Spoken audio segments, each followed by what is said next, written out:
दोस्तों Trident limited की बात करें तो क्वार्टर वन का रिजल्ट हमारे सामने आ चुका है और रिजल्ट आप देख सकते हो कि ऑलरेडी पहले हमने अंदाजा लगाया था उसी के आसपास आया। अगर आपको पता होगा तो कल के वीडियो में हमने डिस्कस किया था कि जो प्रॉफिट है वो 100 करोड़ के आसपास रह सकता है, तो उससे थोड़ा कम हुआ है। यानी पहले से ही अंदाजा लग गया था कि इस बार प्रॉफिट कम होगा और इसके पीछे वजह थी कि बिजनेस काफ़ी ज़्यादा कम हुआ है। आप देख सकते हो कि एक्सपोर्ट के बिजनेस में बहुत ज़्यादा प्रॉब्लम हो रही है। ये सिर्फ ट्राइडेंट की बात नहीं है, पूरे टेक्सटाइल सेक्टर को इसकी प्रॉब्लम झेलनी पड़ रही है। रॉ कॉटन की प्राइस में बहुत ज़्यादा अपडाउन देखने को मिला, उसका असर भी देखने को मिल रहा है और डिमांड तो बहुत कम है। जबकि ट्राइडेंट लिमिटेड 54% का सारा कारोबार तो उनका एक्सपोर्ट से आता है और इसके लिए ट्राइडेंट को उसका ज़्यादा असर देखने को मिल रहा है, लेकिन उसके बावजूद भी प्रदर्शन काफ़ी अच्छा है। और जैसे कि कंपनी आने वाले समय में अपने केमिकल डिवीजन के कारोबार को भी तेजी से आगे बढ़ा रही है, पेपर डिवीजन में भी अपना कामकाज अच्छा करिए, तो नतीजे आने वाले समय और बेहतर हो सकती है। यानी उस रिजल्ट को हम वैसे ही समझ रहे हैं जैसा अंदाजे के हिसाब से था, तो कोई इसमें ज़्यादा इसके झटके वाली बात नहीं है। प्रॉफिट अभी भी बना हुआ है और आने वाले समय में जैसे टेक्सटाइल सेक्टर के सरकार ने जो योजनाएं लाई है, फ्री ट्रेड एग्रीमेंट लाए गए, इन सबका पॉजिटिव इफेक्ट देखने को मिलेगा और आने वाले समय में ट्राइडेंट भी शानदार करता हुआ दिखाई देगा। तो इस रिजल्ट को अच्छे से हम एनालिस करेंगे, साथ में कुछ और बड़े फैसले लिए गए मैनेजमेंट की तरफ से, उसको भी जानने की कोशिश करेंगे और क्या ट्राइडेंट में इस समय इन्वेस्टमेंट करना चाहिए या फिर हमें वेट करना चाहिए और गिरावट के बाद में निवेश करना चाहिए, क्या है आगे की संभावना। लेकिन फ्रेंड उससे पहले अगर आप पहली बार हमारे चैनल पर आए तो चैनल को सब्सक्राइब कर दीजिए, एक बेल आइकॉन दबा दीजिए ताकि जब भी नया वीडियो बने पहला नोटिफिकेशन आपको मिले। वीडियो पसंद आए तो लाइक शेयर जरूर कीजिए। चलो फ्रेंड्स वीडियो स्टार्ट करते हैं। मैं हूं आपका दोस्त एसबी दवे और हमारे अपने चैनल ऑनलाइन कमाई में आपका बहुत बहुत स्वागत है। सबसे पहले अगर आज के कारोबार की बात करें, स्टॉक की शुरुआत 32.90 पर हुई, यानी फ्लैट शुरुआत हुई। कल की क्लोजिंग 32.90 पर ही थी और इंट्राडे का यही लो है। जो हाई है वो 33.65 का है, यानी स्टॉक काफ़ी अच्छा दौड़ा भी। अंत में क्लोजिंग 33.10 पर रही, जहाँ पे 0.61% की तेजी देखने को मिली। अब ये तेजी कम बनी, इसके पीछे वजह बाजार में ज़बरदस्त गिरावट। आपने देखा ही होगा कि प्रॉफिट बुकिंग बहुत ज़्यादा हावी हो गई और इसके पीछे वजह रही एफआई। बहुत समय के बाद एफआई ने बाजार में जम के बिकवाली की है। करीब 4000 को भी इसके आसपास की बिकवाली एफआई की तरफ से हुई है और बाजार में जिस तरह से बिकवाल बने उस हिसाब से हो सकता है बाजार में करेक्शन भी आए, क्योंकि ये बहुत समय के बाद हम देख सकते हैं पिछले 2-3 महीनों के बाद पहली बार एफआई की तरफ से भारी बिकवाली हुई है आज। लेकिन आने वाले समय देखना होगा कि रुझान कैसा रहेगा एफआई का। आज अगर हम इसकी प्रदर्शन को देखें तो थोड़ा वीक ही दिखाई दे रहा है ट्राइडेंट और काफ़ी समय से 33 के आसपास ही आपको ट्रेड करता हुआ दिखाई दे रहा है। 20 जुलाई की अगर हम बात करें तो स्टॉक 32.80 के आसपास था, 0.3% की गिरावट हुई थी। 21 जुलाई की बात करें तो स्टॉक 33.25 के आसपास क्लोजिंग दी थी, जहाँ पे 1.4% की तेजी बनी थी। लेकिन 24 जुलाई को फिर से स्टॉक 33.05 पर आया और 0.6% की गिरावट हुई।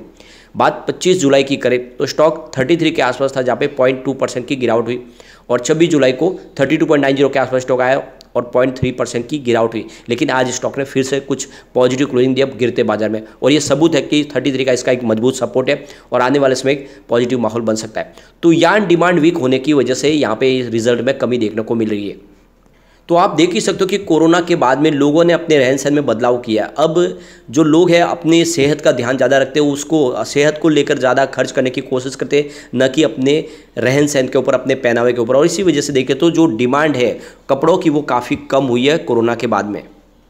अब चलते हैं हम रिजल्ट की तरफ। तो सबसे पहले सेल्स की बात कर लेते हैं। जून 2022 में कंपनी का सेल्स 1680 करोड़ रुपीज़ के आसपास था।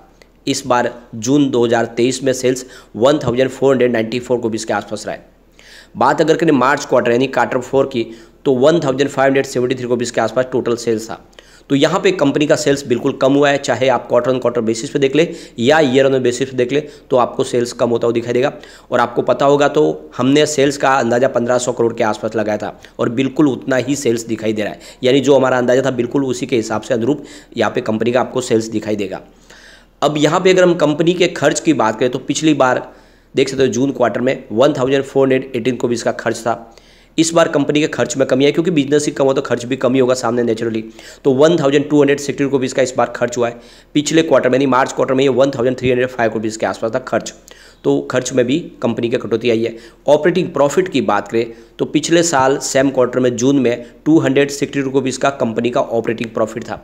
इस बार कंपनी का ऑपरेटिंग प्रॉफिट घटा है, 231 करोड़ का ऑपरेटिंग प्रॉफिट रहा है। और पिछले क्वार्टर की बात करें मार्च की तो ये 269 करोड़ के आसपास था। तो यहाँ पे आप ईयर ऑन बेसिस पे देख लो या क्वार्टर ऑन क्वार्टर बेसिस पे देखें तो कंपनी का ऑपरेटिंग प्रॉफिट कम हुआ है। यहाँ पे अगर हम ओपीएम परसेंटेज में देखें तो 16% के आसपास था पिछले क्वार्टर में, इस बार 15% के आसपास रहा है, लेकिन ये क्वार्टर 4 में 17% के आसपास था। अदर इनकम की अगर हम बात करें तो देख सकते हो कि कंपनी की अदर इनकम पिछले साल सेम क्वार्टर में जून में 5 करोड़ के आसपास थी, इस बार 11 करोड़ की हुई है। तो अदर इनकम बढ़ी है, यानी लगभग डबल हुई है। और पिछले क्वार्टर में, यानी क्वार्टर 4 में देखें तो ये 7 करोड़ के आसपास थी। तो आपको अदर इनकम बढ़ती हुई दिखा देगी, आप चाहे ईयर ऑन बेसिस पे देख ले या क्वार्टर ऑन क्वार्टर बेसिस पे देख ले। इंटरेस्ट की बात करो, पिछली बार ये 19% के आसपास था, इस बार 32% के आसपास रहा है। पिछले क्वार्टर में 22% के आसपास, तो इंटरेस्ट बढ़ा है। अब यहाँ पे अगर हम सबसे जो बड़ी बात है कि प्रॉफिट बिफोर टैक्स की बात करें तो ये देख सकते हो कि पिछले साल सेम क्वार्टर में ये 172 करोड़ के आसपास था, इस बार कंपनी को प्रॉफिट बिफोर टैक्स 122 करोड़ का मिला है और पिछले क्वार्टर में ये 173 करोड़ के आसपास था। तो यहाँ पे आपको प्रॉफिट कम होता हुआ दिखाई देगा, चाहे आप ईयर ऑन बेसिस पे देख ले या क्वार्टर ऑन क्वार्टर बेसिस पे देख ले। अब हम बात करते हैं उस आंकड़े की जिसको सबका इंतजार होता है, वो है नेट प्रॉफिट का। तो 129 करोड़ का प्रॉफिट होता है जून क्वार्टर में पिछले साल, इस बार 91 करोड़ का प्रॉफिट हुआ है। पिछले क्वार्टर में ये 131 करोड़ के आसपास प्रॉफिट था, जो हमारा अंदाजा था 100 करोड़ के आसपास रहेगा, उससे प्रॉफिट थोड़ा सा और कम हुआ है। लेकिन बिल्कुल आंकड़े सटीक आए, क्योंकि अंदाजा था कि जिस तरह से प्रोडक्शन लिमिट कम हुई है, प्रोडक्शन गिरा है, तो असर होगा कि रिजल्ट कम रहेगा, लेकिन उससे कोई ज़्यादा फर्क नहीं पड़ता है। कंपनी का बिजनेस आने वाले समय और शानदार तरीके से बढ़ता हुआ दिखाई देगा। आप अगर लॉन्ग टर्म इन्वेस्टर तो ट्राइडेंट में आपको डरने की कोई बात नहीं, क्योंकि रिजल्ट उसी हिसाब से है जैसा हमने अंदाजा लगाया था। ईपीएस देखो 0.25 रुपीज़ का था पिछले क्वार्टर में, पिछले साल सेम क्वार्टर में, जो इस बार 0.18 रुपीज़ के आसपास था, और पिछले साल सेम क्वार्टर की बात करिए 0.26 रुपीज़ के आसपास था। ओवरऑल देखें तो रिजल्ट वैसा ही है जैसी संभावना थी। अब अलग अलग सेगमेंट की बात कर ले तो इस बार जून क्वार्टर में यान के डिवीजन से इनको टोटल इनका जो रेवेन्यू अर्न हुआ है वो है 6,436 मिलियन रुपीज़ का, और मार्च क्वार्टर में ये 7,284 मिलियन रुपीज़ के आसपास था, और पिछले साल सेम क्वार्टर की बात करें 10,223 मिलियन रुपीज़ के आसपास था। तो ये देख सकते हो कि यान का प्रोडक्शन इनका घटा है। बात करें टॉवेल डिवीज़न की तो 5,962 मिलियन रुपीज़ के आसपास रहा इस बार, और पिछले क्वार्टर में ये 5,651 मिलियन रुपीज़ के आसपास था, और पिछले साल सेम क्वार्टर की बात करें 5,386 मिलियन रुपीज़ के आसपास था। तो टॉवेल डिवीज़न ने अच्छा किया है, यहाँ पे इस बार आप देख सकते हो रेवेन्यू आपको बढ़ता हुआ दिखाई देगा। बेडशीट की बात करें तो यहाँ पे देख सकते हो कि 2,873 मिलियन रुपीज़ का इस बार टोटल इनका रेवेन्यू मिला है, और पिछले क्वार्टर में 3,036 रुपीज़ के आसपास था, मिलियन रुपीज़ के आसपास, और पिछले साल सेम क्वार्टर में ये 2,723 मिलियन रुपीज़ के आसपास था। तो ईयर ऑन बेसिस पे तो इस बार आपको बेडशीट सेगमेंट में रेवेन्यू बढ़ता हुआ दिखाई देगा, क्वार्टर ऑन क्वार्टर बेसिस पे यहाँ पे आपको कम होता हुआ दिखाई देगा। अब पेपर एंड केमिकल डिवीजन की बात करें तो यहाँ पे 2,606 मिलियन रुपीज़ के आसपास रहा टोटल रेवेन्यू। पिछले क्वार्टर में 3,390 रुपीज़ के आसपास था, और पिछले साल सेम क्वार्टर में 3,235 रुपीज़ के आसपास था, मिलियन रुपीज़। तो ये पेपर और केमिकल डिवीजन में भी इस बार कुछ कमी रह गई है। अब यहाँ पे हम कंपनी के टोटल लाइबिलिटीज़ की बात करें, इस बार 12,238 मिलियन रुपीज़ के आसपास रही है। पिछले क्वार्टर में ये 12,121 मिलियन रुपीज़ के आसपास थी, और पिछले साल सेम क्वार्टर की बात करें 11,524 मिलियन रुपीज़ के आसपास थी। तो आप देख लो कि ईयर ऑन बेसिस पे देखें तो लाइबिलिटीज़ आपको बढ़ती हुई दिखाई देगी, और क्वार्टर ऑन क्वार्टर बेसिस पे भी देखें तो आपको लाइबिलिटीज़ थोड़ी सी बढ़ती हुई दिखाई देगी। ओवरऑल इस बार कंपनी की लाइबिलिटीज़ थोड़ी सी बढ़ी है। अब यहाँ पे कंपनी की तरफ से जो बड़ी बात कही गई है कि कुछ यहाँ पे रिजिग्नेशन हुआ है, जिसमें देखो कि मिस्टर हरि कृष्णा का जो रिजिग्नेशन किया उन्होंने कंपनी के सेक्रेटरी की पोस्ट से, और ये 14 अगस्त 2023 से लागू होगा इनका रेजिग्नेशन। इसके अलावा एक अपॉइंटमेंट हुई है मिस्टर अरविंद मेहता, जो कंपनी के सेक्रेटरी होंगे, तो 15 अगस्त से ये इनकी जगह लेंगे। तो यहाँ पे देख सकते हो कि कंपनी के सेक्रेटरी ने इस्तीफा दिया, रेजिग्नेशन दिया, उनकी जगह पे नई अपॉइंटमेंट भी कर ली गई है। और कुल मिला के देख सकते हो कि रिजल्ट के अंदर वही संभावना थी जो पहले बनने सोची थी, और उससे कोई अलग हटके नहीं आई है, और आने वाले समय में डेफिनेटली एक पॉजिटिव माहौल यहाँ पे बनेगा।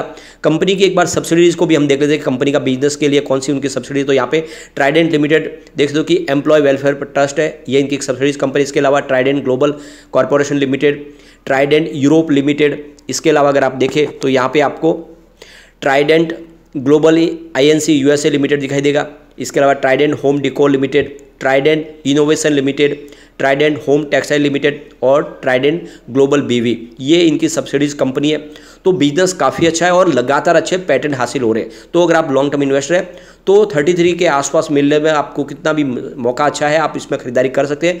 आने वाले समय डेफिनेटली स्टॉक कमाल करेगा और आपको एक अच्छा रिटर्न दे सकता है। तो रिजल्ट से ज़्यादा आपको घबराने की जरूरत नहीं है। ये बात अलग है कि थोड़ा सा दबाव देखने को मिलेगा, प्राइस थोड़ी और नीचे आ सकती है। जितना डीप में मिले खरीदारी का मौका है आपको निवेश जरूर कर लेना चाहिए। लेकिन फ्रेंड, कोई भी इन्वेस्टमेंट करने से पहले अपने फाइनेंशियल एडवाइजर से बारे में ले ले या अपना खुद का रिसर्च करें, क्योंकि मैंने वीडियो आपके एजुकेशनल पर्पज के लिए ही बनाया। वीडियो पसंद आए तो लाइक से जरूर कीजिए और चैनल को सब्सक्राइब कर दीजिए। Thank you.